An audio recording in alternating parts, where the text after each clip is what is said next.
All right, hello. Thank you for clicking. This video is in response to a couple of comments, which I greatly appreciate. Thank you for leaving comments. And whatever and any questions you have before this video, unrelated to this video, related to the video, whatever. If you think I'm right, if you think I'm wrong, anything, stick them below, and I'm gonna keep doing my best to take questions and respond to them in video form like this. So, in regards to the transition from fiat money to crypto money, how long will it take and when will it happen? James says he's thinking September, October 2018 is when the proverbial shit hits the fan. And then Mauricio says he thinks 5 to 10 years is a bit long because of all the machinations in the world today. Sees a lot of things coming to a head this year and next year, and if by some chance the can gets kicked down the road, 2021 and 2024 are the next critical years. Long answer short. So the rest of the video is a long answer. This little intro, long answer short, I think the can gets kicked down the road infinitely. And I think that there's not a time frame. I don't think this is an event. I think it's a process. I think we're right in the middle of it. We are already feeling it, and it will continue to feel similarly as it happens. So the rest of this video is me doing my best to try and get across a couple of big concepts and then combine them to respond. So the first one is the scale of money. How much fiat money is out there right now compared to the value of cryptos? It's a big, important point to help understand where we're at in this thing and what it may or may not look like and how long it may or may not take. Next is what's best for the bankers. They run the fiat system. It is theirs. They made it. They control it. It's theirs. So it's really important to think about what's best for them, how they will play this thing as it happens. And so yeah, I'm going to go into that. How I think they will play it, why I think they'll play it that way, and how it will look to us and affect us. And the last one is episodic hyperinflation. These are Cliff's words, Cliff High's words, and the first time I heard them, I'm like, boom, that nails it. I think that's the exact perfect words to describe what's going on, what we've already started to go into, and what is happening. And basically, it's the opposite of an event. Episodic hyperinflation meaning an episode, and then another episode, and then another episode, and then another episode, and then another episode. You could say we've already gone through a couple, and that there's many more to come. That looks and feels a lot different than an event. That's basically the opposite of the bank shutting down, and all of a sudden there's a day when the shit hits the fan, and the whole world transitions from fiat money to crypto money. I don't think that's what this will look like. I think it will be episodic hyperinflation. So I'm going to break out further what I think Cliff means by that, and why I think it will happen that way, and how it will look to us. So yeah, that's a little intro. I hope you get something out of the video. Please, whatever questions, comments, anything you got, if you think I'm wrong and an idiot, put it in the comments below, and we'll work with it. All right, thanks. So, and none of these numbers are perfect, but they're all pretty close. There are links for everything in the description below. And we're talking about scale. So the exact things don't need to be too perfect. In savings deposited in the US, there are $9.2 trillion. The stock market is worth over $30 trillion. The housing market is worth over $30 trillion.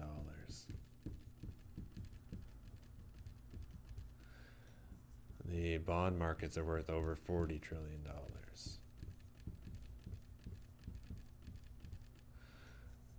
The national debt is over $21 trillion. The Pentagon lost over $21 trillion. Unfunded liabilities, pension plans, and such are over $200 trillion. Derivatives are a weird thing that are hard to measure, impossible actually, but they're on the order of $250 trillion, a quarter of a quadrillion. If we add these up, 601.2 trillion just in the US. Big picture look at this what it's valued at, how much debt there is flying around everywhere.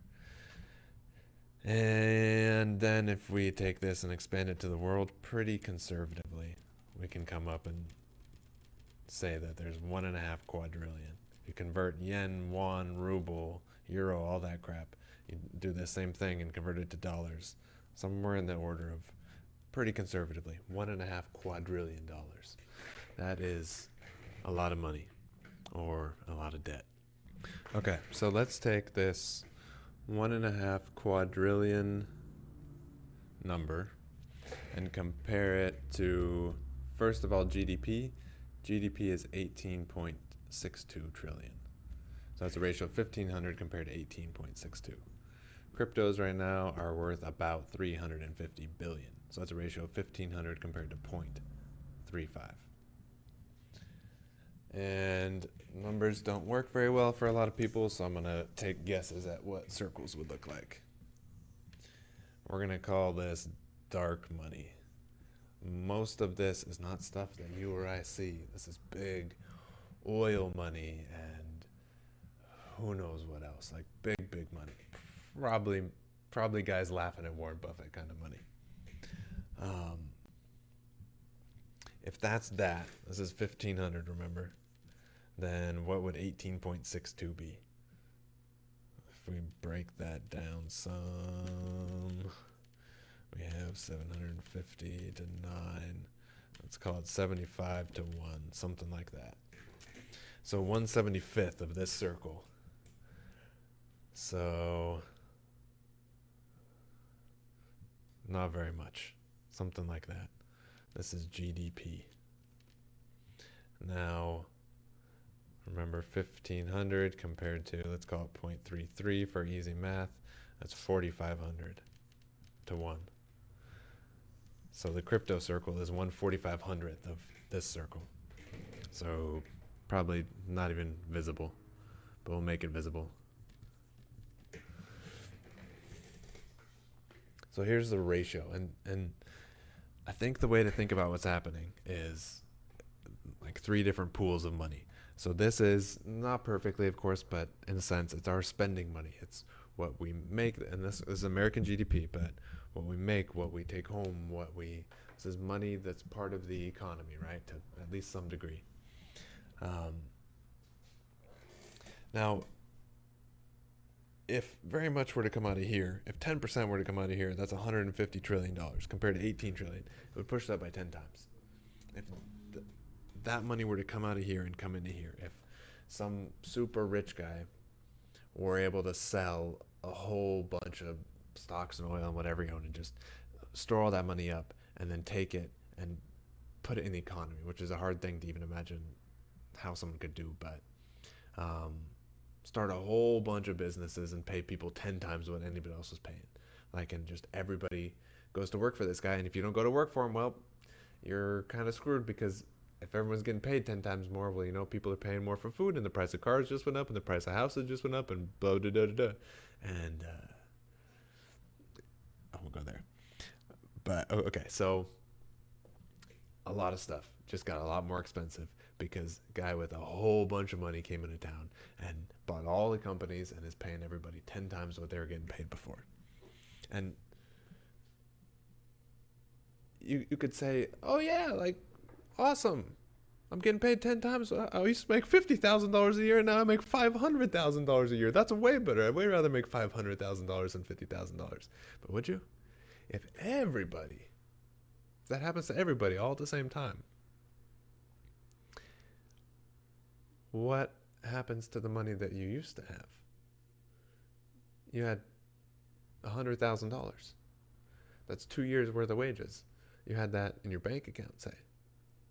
The money's safe. It didn't go anywhere. You still have the $100,000. Nothing happened to the bank. Nothing happened to the bank. But all of a sudden, what you worked 2 years for is now worth what you have to work a fifth of a year for. Whatever that is. 3 months, two something, 2.4 months. So now you worked for 2 years to make that much money. You put it in your bank account, and now you can only buy with it what you make in 9 weeks. So in some sense, you lost 2 years minus 9 weeks. You lost 95 weeks of your life of work, just vanished because you got a raise from $50,000 to $500,000. It's the scale of the money changing. So that's what it would look like if 10% of this came flowing into there. I don't think that's what it will look like. I don't think that some super rich person will come and give everybody jobs paying them 10 times.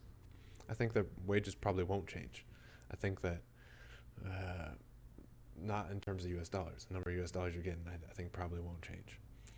I think what will change, and what has been happening for a decade now on a real small scale, like these curves work like this. So has been going real slow and taking quite a while. But what has been happening is money coming out of here and going into cryptos.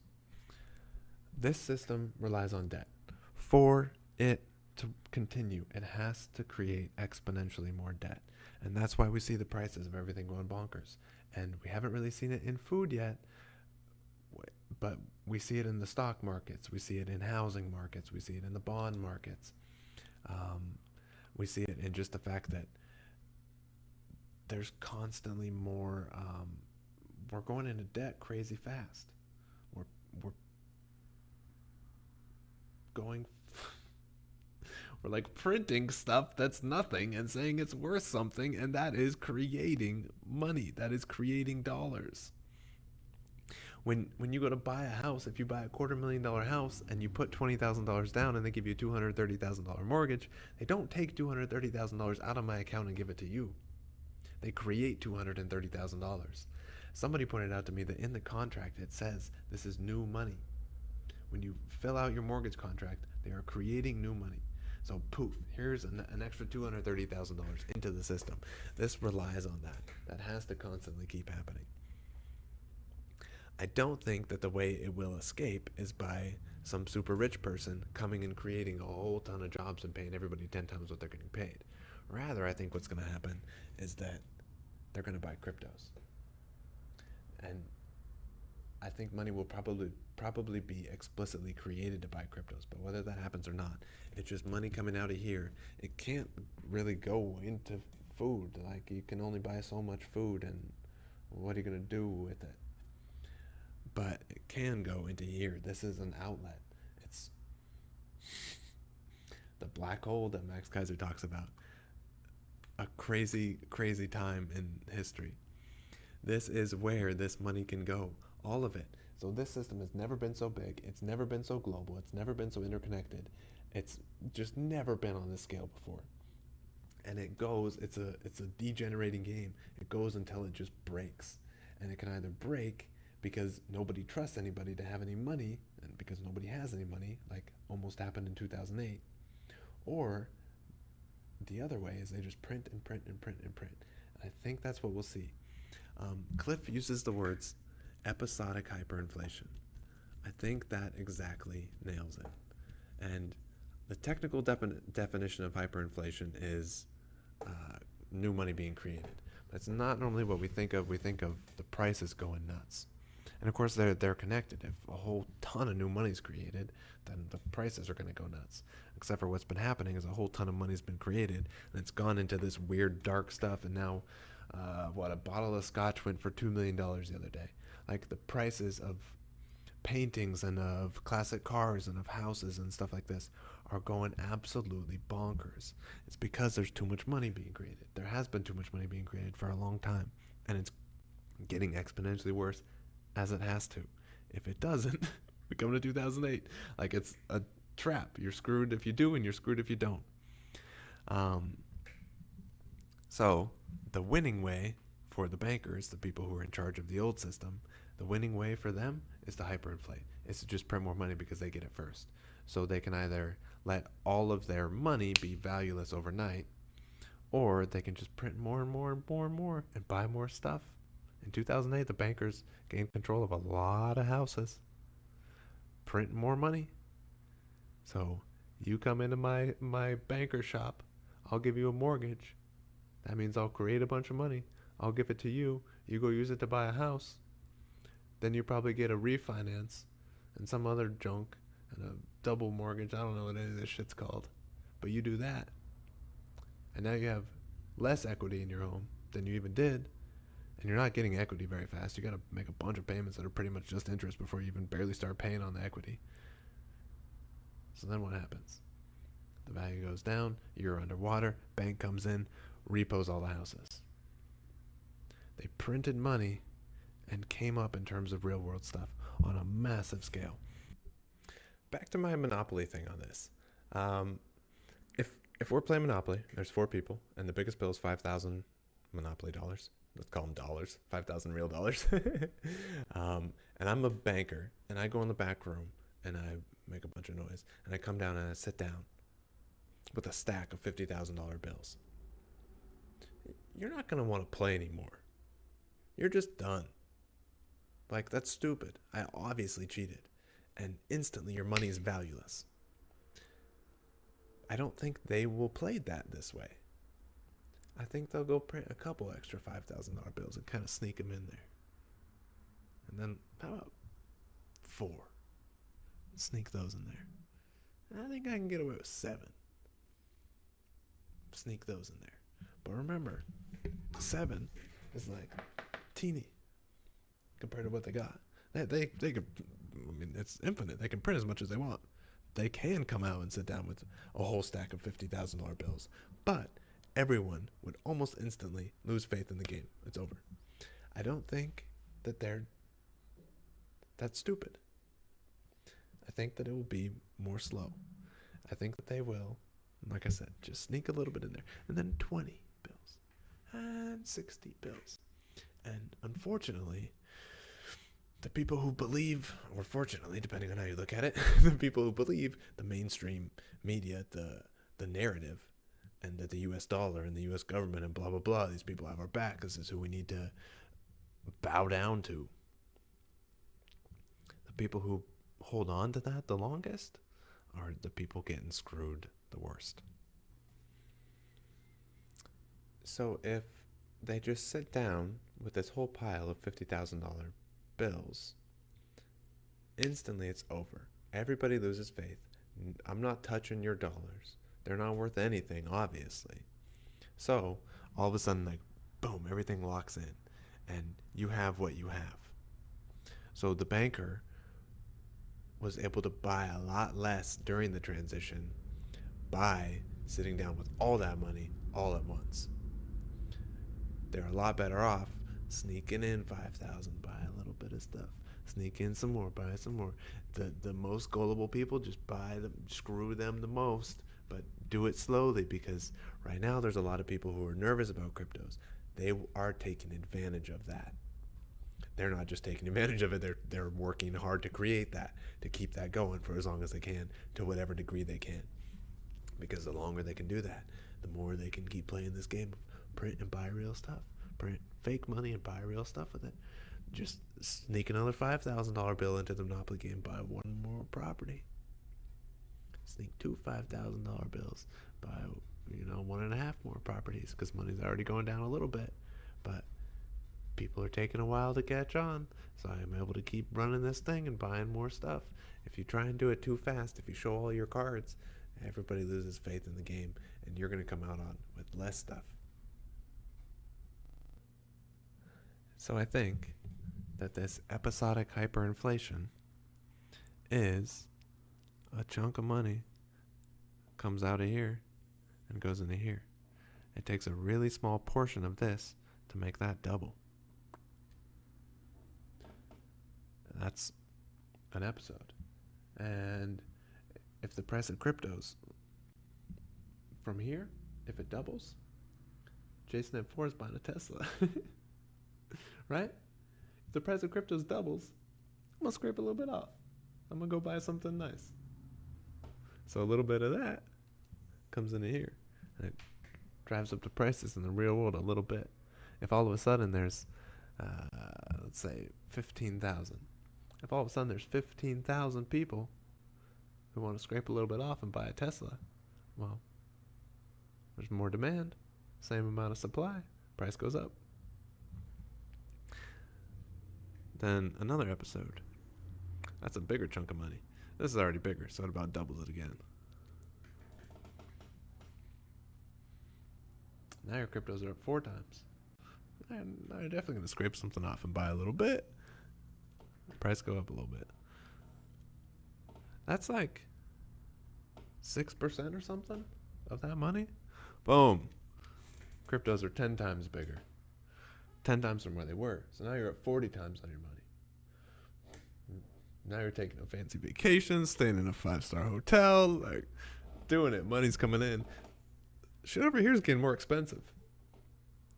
Now, less quickly, because if you make 40 times your money, you're probably not going to sell all your crypto all at the same time, right? And just blow it all. And even if you do that, a bunch of people are not going to do that. A fair portion is going to stay here, and some's going to come over here. This is going to get more expensive. And then another episode. Boom. Prices are going up. And now it's like panic mode. Just whoosh.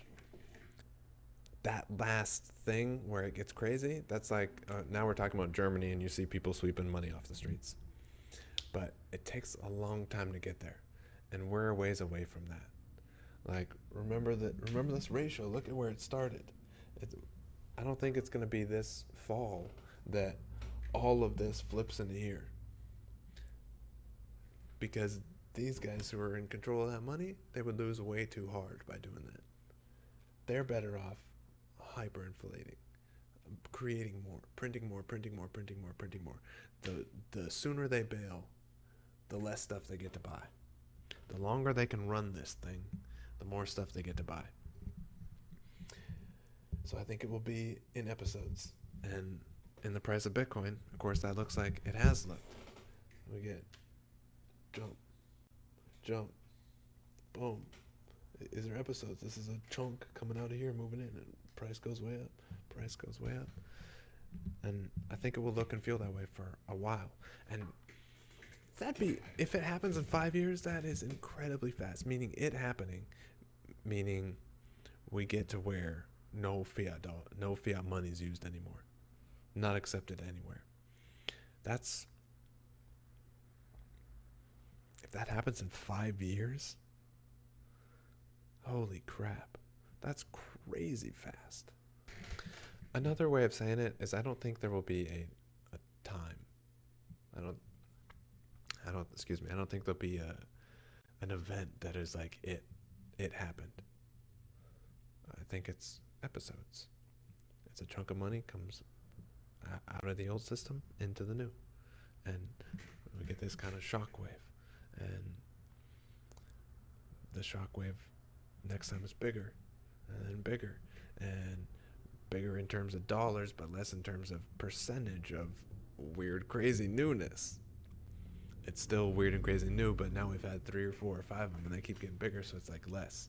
And we can already see this in cryptos. The people who get in, the first time they go through one of these, it's like just nuts and super emotional and hard, and they maybe sell and just like, right?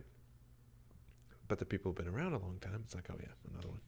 Done 70%, like been there, done that, seen that.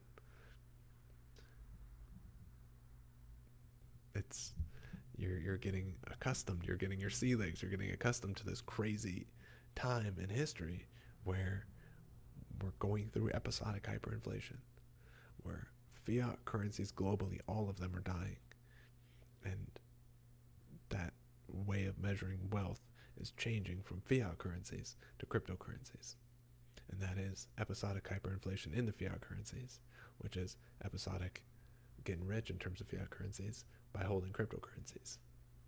And then that starts washing into the economy, and these people now are getting killed.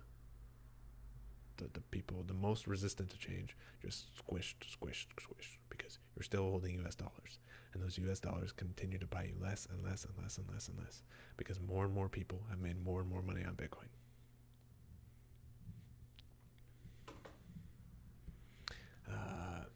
Yeah, that's what I think.